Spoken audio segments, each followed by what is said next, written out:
Përshëndetje gjithë teleshikuesve, ju ftoj të njiheni me zhvillimet kryesore të ditës në këtë edicion informativ. Një ditë pas konfliktit me armë të ndodhur mbrëmjen e djeshme në qytetin e Korçës, ku pati edhe një të plagosur, policia ka vënë në pranga Daniel Moravën dhe Gazmenda Gollin.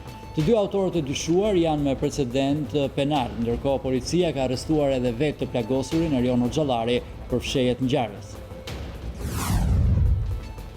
Familja e Gjergjonit, shqiptarit të vrarë në Itali 3 vite më parë, agon ndaj vendimit përfundimtar të gjykatës së Milanos, e cila vendosi lënien në liri të vrasësit të birit. Babai Mark Gjoni thotë se tashmë pret edhe reagimin e ambasadës, duke paralajmëruar se do të bëjë çfarë është e mundur ta akmerret ndaj italianit vrasës. Radhë të gjata pritjeje në pikën e kalimit kufitar të Kapshticës, emigrantët shprehen të zhgënjur nga mënyra e organizimit të kontrolleve teksa presin me orë të tëra për të hyrë apo dalë nga Shqipëria. Ata shprehen se në pjesën greke procedurat janë më të lehta dhe më të shpejta, ndërsa nga pala shqiptare kryen kontrolle të rrepta sigurie.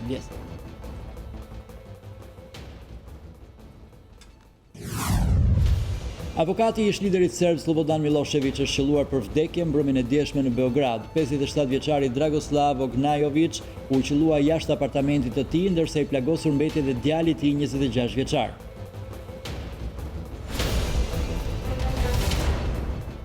Ishin këto zhvillimet kryesore, flasim tani gjerësisht. Një ditë pas konfliktit me armë të ndodhur mbrëmjen e djeshme në qytetin e Korçës, ku pati edhe një të plagosur, policia ka vënë në pranga Daniel Moravën dhe Gazmenda Gollin. Pas përplasjes me armë mes dy grupeve në zemër të qytetit të Korçës, ku mbeti i plagosur një 37 vjeçar, policia ka vënë në pranga autorët. Bëhet fjalë për korçarët Daniel Morava, 43 vjeç dhe Gazmenda Golli, 49 vjeç. Policia ka arrestuar edhe vetë të plagosurin Erion Hoxhallari pasi është munduar të fshehë krimin. Ngjarja ndodhi mbrëmjen e së shtunës shumë pranë bashkisë në kulmin e sezonit turistik, në lagjen numër 7, që është edhe një ndër zonat më të frekuentuara të qytetit të Korçës, ku ndodhen dhe shumë biznese. Përplasja ndodhi pas një konflikti verbal ku 49 vjeçari Gazmenda Golli plagosi me armë zjarri Erion Hoxhallarin, i cili ndodhet në spital jashtë rrezikut për jetën. Policia ka sekuestruar edhe armën e zjarrit tip pistolet. Mësohet se i plagosuri dhe autori rezultojnë me precedent të mëparshëm penal. Pas ngjarjes së ndodhur në rrugën Qafmali Fierz 2 ditë më parë, policia ka arritur të arrestojë 49 vjeçarin Lek Dou, i cili qelloi me breshëri plumbash furgonin e Tonin Zefit, me djalin e të cilit kishte konflikte të mëparshme. Policia e Pukës ka bërë të mundur dokumentimin e ngjarjes së ndodhur 2 ditë më parë në aksin rrugor Qafmali Fierz, ku në fshatin Porav, furgoni me targ AA 982 MG i drejtuar nga Tonin Zefi është gjendur përballë një breshërie plumbash. Blut e Pukës kanë bërë të mundur arrestimin e Lek Ndout si autori të shtënave ndaj furgonit. Ndou është edhe i zoti i shtëpisë që u qellua me breshëri automatike vetëm disa orë pas ngjarjes së furgonit. Ja çfarë deklaronte Lek Ndou për News24 vetëm pak orë para arrestimit, teksa ishte kthyer në banesën e vënë në shënjestër të plumbave. Kur pa shpinë si janë shlosh, kam dalë me pa se kush është. Dhe jam largue, ka arë policia, kam pas frikë me rënë në borë, sepse policia ka qenë në borë, dhe disa mjetë e tjera kanë qenë rrugë duke distancue rrugë andaj këtej në qarkullim. Marroj oferta e telefonit,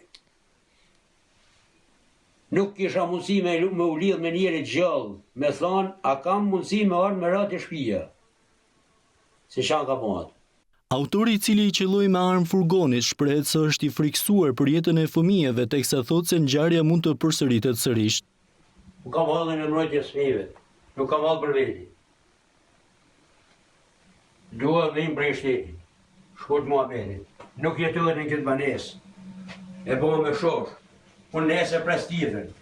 E teksa familja e Ndout ndjehet e kërcënuar, bashkëshortja dhe familjarët e tjerë shprehen se policia duhet të arrestojë dhe autorët e të shtënave me armë ndaj banesës së tyre, çfarë rrezikoi jetën e Roza Ndout dhe 3 fëmijëve të saj të mitur. Ata shprehen se kjo është hera e dytë që banesa e tyre qellohet me armë nga i njëjti person dhe ende nuk janë marrë masa.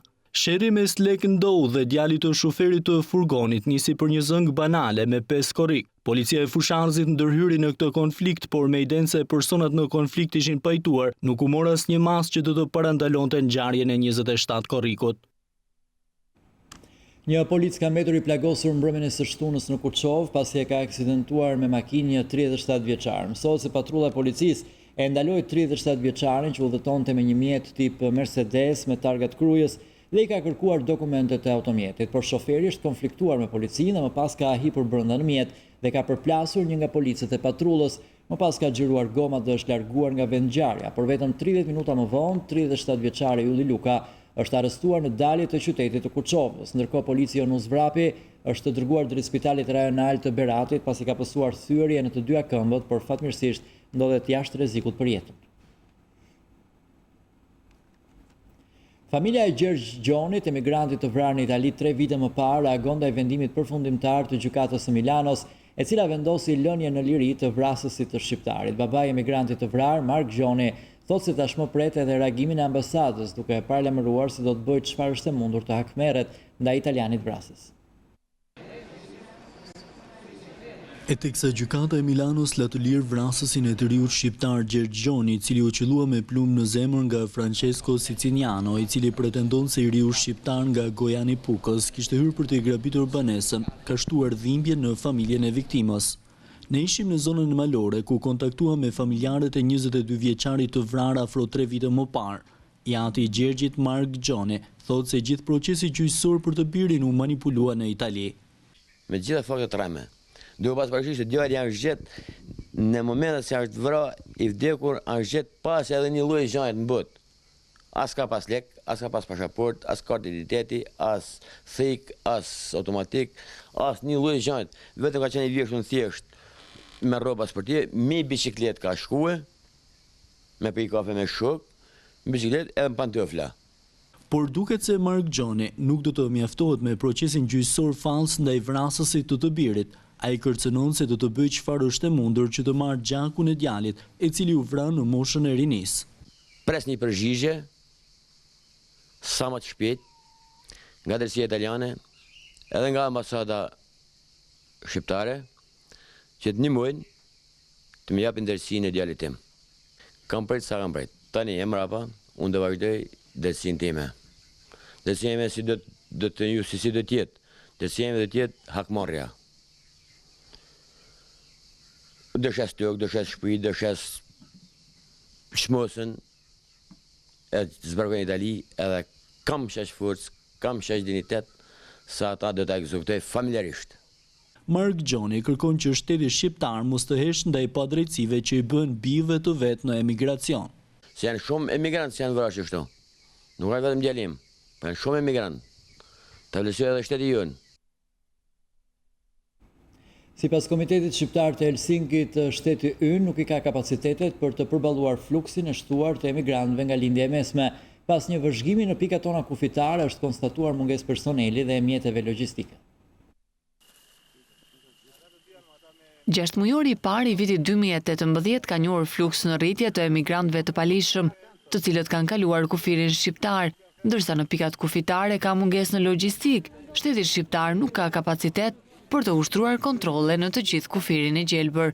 Konstatimet vijnë nga Komiteti Shqiptar i Helsinkit, pas monitorimit 2 ditor në të gjitha pikat kufitare në jug të vendit. Të pari, kapacitetet infrastrukturore, qoftë pikave të kalim kufirit ku ne ishin për monitorim, ishin të kufizuara. Pra nuk ishin ambiente që të siguronin kryen e procedurave paraprake ku këta persona të qëndronin deri në transferimin e tyre në sistemin e-motation të procedurave të azilit. Kishin mungesa në personel.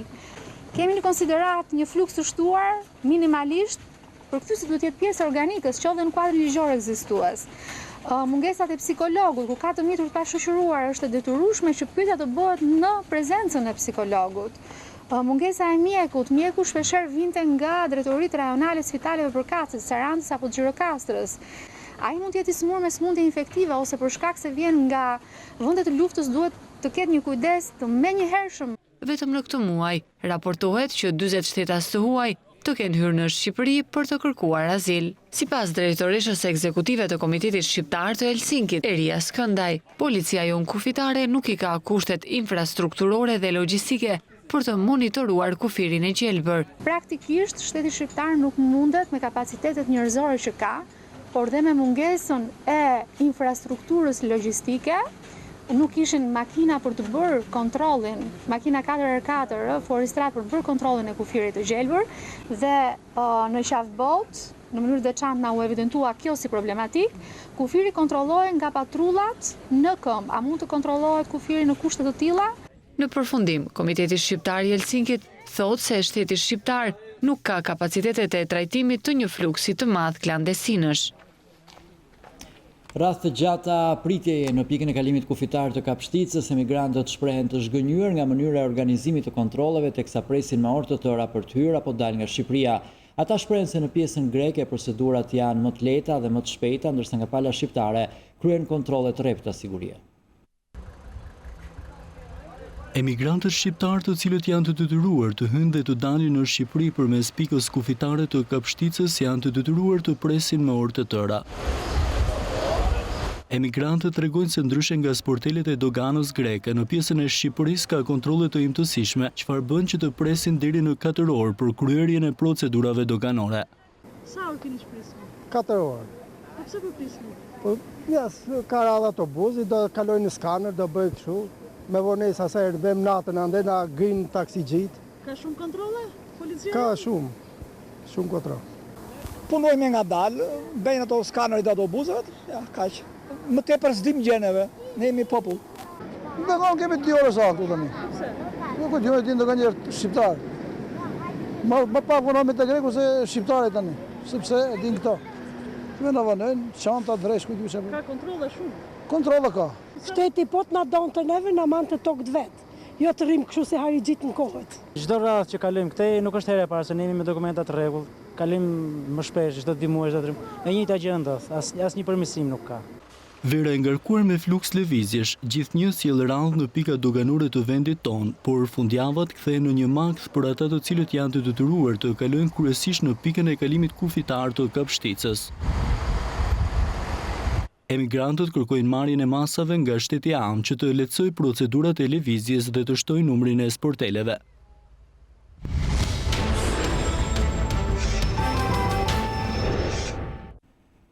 Dyshimet se ish kryeprokurori Adriatik Llalla mund të tjetërsonte provat detyruan prokurorin të ndërhynte dhe të vendosë sekuestro mbi pronat e tij, pasurinë e tij. News24 zbardh vendimin e gjykatës për krime të rënda ku hidhet dritë mbi skemën e përdorur nga ish zyrtari i lartë, ndaj të cilit rëndojnë dyshimet për pastrim parash.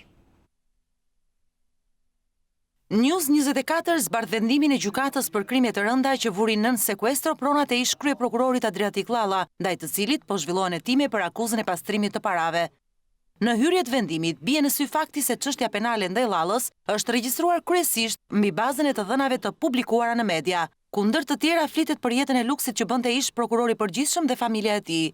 Një tjetër argument që prokuroria ka marrë në konsiderat është edhe fakti se po përmes medias janë informuar se ish kreu të organit qendror të akuzës i është ndaluar hyrja në Shtetet e Bashkuara të Amerikës.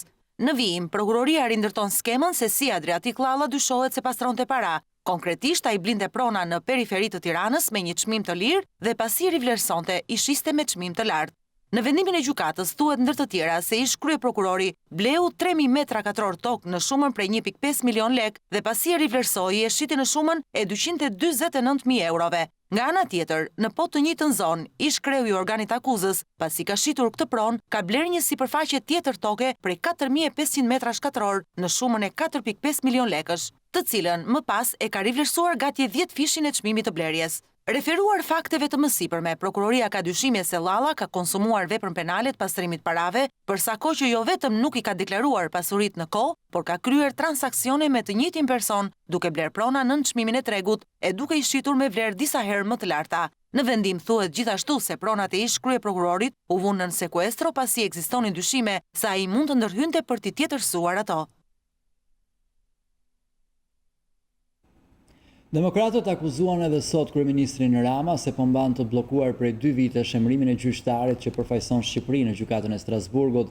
Sipas Partisë Demokratike, Rama bën propozime politike për të kapur edhe këtë gjykatë. Në të njëjtën ditë, demokratët sulmuan edhe vendimin e komisioneve të vetingut për gjyqtarin Ardian Dvorani. Partia Demokratike denoncoi listën e kandidatëve që qeveria dërgoi 5 ditë më parë në Strasburg për pozicionin e gjyqtarit të Shqipërisë në Gjykatën Evropiane të Drejtave të Njeriut.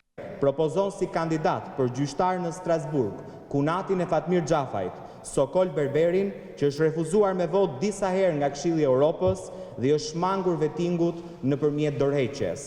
Kandidati tjetër alternativ është Darien Pavli, si drejtues i Soros, ka qenë koordinator i sekretariatit teknik që ndihmoi Edi Ramën dhe Fatmir Xhafën të hartonte paketën ligjore të kapjes së drejtësisë.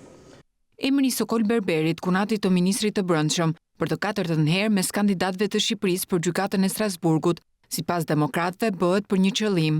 Edi Rama kërkon t'i përdor ata si kamikaz në vendimarrje të rëndësishme kundër interesave të qytetarëve shqiptar në çështje që lidhen me respektimin e të drejtave themelore të njerëzit dhe veçanërisht në çështjet që lidhen me të drejtën e pronës. Po nga Celia Blu, demokratët akuzuan sërish gjyqtarin Ardian Dvorani, i konfirmuar në detyrë nga organet e vetingut. Pyetjet që shtron opozita mbeten të njëjta, për gjyqtarin që sipas Partisë Demokratike mbron vëllain e ministrit Fatmir Xhafa. A ka qenë Ardian Dvorani ndërmjetës i Agron Xhafajt me antarët e kolegjit penal të gjykatës së lartë për të vendosur mos ekstradimin në Itali të Gramos Muratet, antarit të bandës së Agron Xhafajt, i dënuar bashkërisht me të për trafik ndërkombëtar droge. A ka kontaktuar Fatmir Xhafaj dhe Agron Xhafaj me gjyqtarin Ardian Dvorani gjatë kësaj periudhe. Heshtja e organeve të vetingut për Ardian Dvoranin sipas demokratëve konfirmon pabesueshmërinë dhe standardin e dyfisht të procesit.